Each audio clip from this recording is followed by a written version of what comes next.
এত গুনাহ নিয়ে কবরে কেমনে যাব মাওলা? হাসরের ময়দানে দাঁড়াবো কিভাবে? আপনার বন্ধুর কাছে সুপারিশ চাইবো কেমনে মাওলা?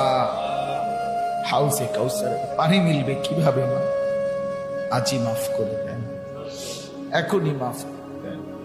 দেন, আপনি মাফই করে দেন। আযাব দিলে আপনার কোনো লাভ নাই, মাফ করে দিলে আপনার কোনো ক্ষতি নাই। মাফ।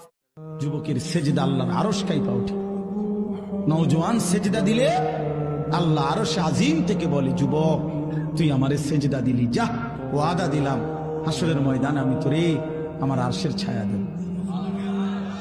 বাহ বাহ, তোরে আমি পাশে বসাবো নওজোয়ান, তুই স্টেজে বইবি, স্টেজে বসবি। বাকিরা তাকায় দেখবে, বাপরে আমগো এলাকার হেতে দি বাদশাহ।